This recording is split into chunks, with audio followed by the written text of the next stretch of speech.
Hello, everyone, and welcome to Quantum Universum. Egregores are collective energy entities that form when a group of individuals shares similar thoughts, emotions, and intentions. These entities can profoundly influence reality, both at the collective and individual levels. In this video, we will explore what egregores are, how they are created and nurtured, provide examples, discuss associated dangers, and how to free yourself from them. But before we dive in, make sure to subscribe to the channel and enable notifications so you won't miss our upcoming videos on personal growth and spiritual well-being. An egregore is a concept that stems from occultism and collective psychology. It refers to an immaterial and intangible entity created by the sum of energies, emotions, and thoughts of a group of people. This entity can impact those involved, influencing their actions, emotions, and perceptions. Essentially, it's a kind of collective energy field that forms through the sharing of ideas and intentions within a group. In essence, they are complex energy constructs that form when the mental and emotional energies of many individuals converge. These constructs can have a tangible impact on the collective psyche and even the material world. Understanding how they form and operate is crucial for managing your energy and reality. Collective egregores versus individual. Egregores can be collective, related to groups of people, or individual, tied to a single person. The former are more potent and enduring since they are fueled by numerous energy sources. However, individual egregores can be just as intense, arising from an individual's focus and intensity on a specific goal or emotion. Here are some examples of collective egregores. Religion. The deities and spirits revered by a particular religion are considered egregores. Religions often generate powerful egregores. Collective prayers, ritualistic practices, and shared beliefs contribute to forming energetic entities that support faith and religious identity. For example, the egregore created by millions of believers can enhance spirituality and influence the perception of the divine. Brands and companies. Large corporations can have collective energy around their brand and corporate culture. This can influence both employees and customers, creating a specific image and identity. Social movements. People coming together to support a cause can form an egregore that amplifies their commitment and passion for social change. Superstitions, collective beliefs like the idea that walking under a ladder brings bad luck, can be seen as egregores created through the sharing of these beliefs. National egregores, H3. National identities are supported by egregores. Shared emotions of pride, belonging, and loyalty to one's country can create collective energies that influence the entire nation. Significant events, such as the Olympics, can fuel these national egregores, generating unity and cohesion. Online egregores, H3. With the advent of social media, egregores have extended online. Virtual communities with similar interests can form digital egregores through content sharing and online interactions. These can influence opinions and even actions of participants. Their creation, therefore, occurs when a group of individuals shares common goals, beliefs, or emotions. The mental and emotional energy of each member contributes to creating a collective mind that can influence behavior and circumstances. For instance, a social movement with a shared goal can give rise to an egregore of change.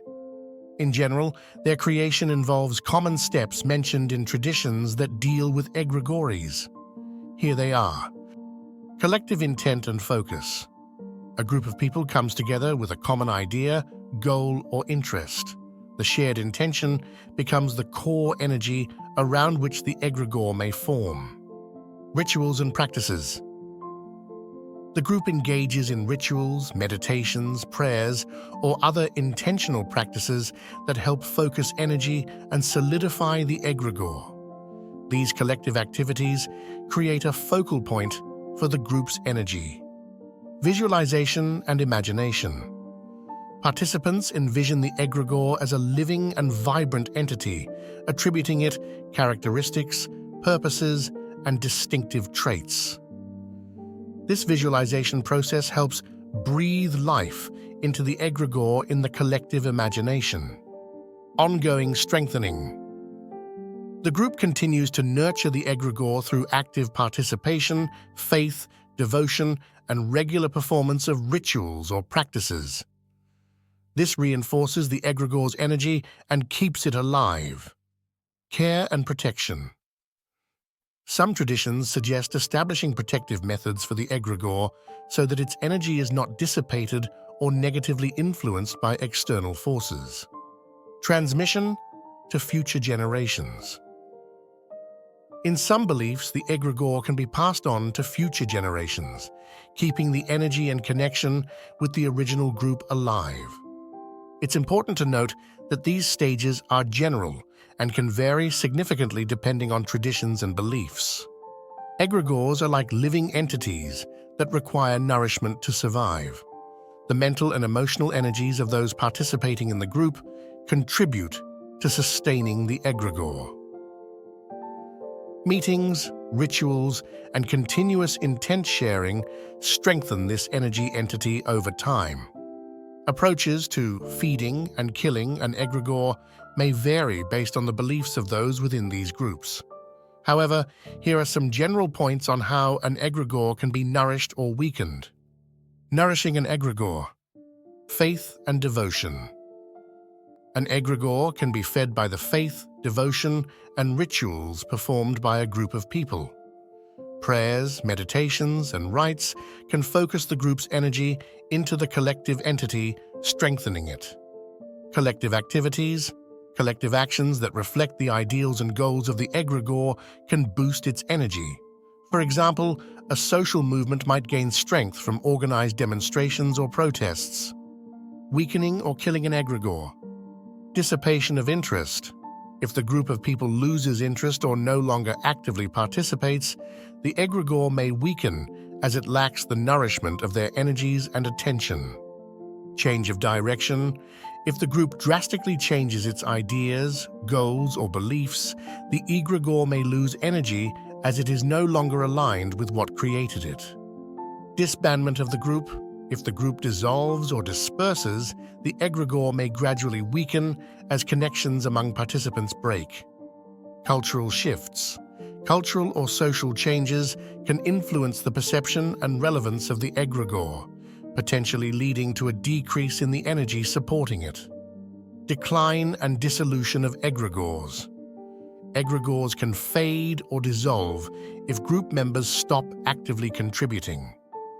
Without energetic nourishment, the egregore weakens and can even disappear entirely. It's crucial to recognize when an egregore is declining to avoid potentially negative effects on the collective psyche. Dangers of egregores. While egregores can have positive effects like group unity or the manifestation of common goals, they can also be dangerous. Egregores based on fear, hatred, or distorted beliefs can lead to collective harmful behaviors, often resulting in irrational or violent actions. Here are some reasons why some egregores might be considered dangerous. Negative influence. If an egregore is created around negative ideas or emotions, it could influence people involved in undesirable ways, amplifying fears, anxieties, or anger. Lack of control. Egregores can become powerful and even uncontrollable if not carefully managed. If a group of people loses control of the egregore, it could lead to unforeseen negative effects. Manipulation. Egregores can be manipulated by individuals or groups with negative or manipulative intentions. This could lead to manipulation of people's emotions and behaviors. Involuntary creation. In some cases, the involuntary creation of an egregore might occur without people being aware of it. This could lead to subtle but unwanted influences. Obsession and dependency. If an individual or group becomes obsessed with the egregore, it could become addictive, negatively affecting their lives and decisions. Conflicts and divisions. Egregores can also lead to divisions and conflicts within groups, especially if people interpret the egregore differently or if goals change. However, it's important to note that views on egregores vary widely. Many believe that if created and managed with positive and conscious intentions, egregores can have beneficial effects. As always, personal interpretation and beliefs influence how egregores are perceived and dealt with. How to free yourself from an egregore. Getting rid of a perceived negative egregore can be a complex process and varies depending on personal beliefs and spiritual practices. Here are some possible strategies that might be helpful. Awareness and intent. Recognizing that you are dealing with a potential negative egregore is the first step. Then, setting the intention to free yourself from it is crucial. Change of energy, focusing on positive thoughts, emotions, and practices can help change the energy that fuels the egregore. Practices like meditation, positive visualization, and affirmation can be beneficial. Energetic cutting. Some people believe that visualizing an energetic cut between themselves and the egregore can break the negative bond. Personal purification. Engaging in energetic purification practices like salt baths, using crystals, or burning incense can help remove unwanted energies. Perspective shift. Rethinking negative events or experiences associated with the egregore to change your perspective on them can contribute to reducing its effect. Emotional detachment. Being able to emotionally detach from the egregore can help reduce its power over you. Expert support. In some cases, seeking the support of a spiritual practitioner, counselor, or therapist familiar with the concept of egregores can guide you through the release process. Now let's say a few words about individual egregores. The traditional idea of egregores, as we've seen, is often associated with groups of individuals sharing intentions, energies, and collective practices. However, an individual could potentially create a personal egregore in a similar manner.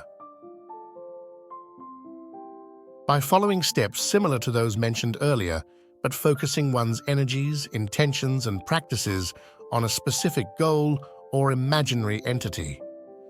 This could involve intense meditations, visualizations, and personal rituals aimed at creating a focused energy field around the desired objective.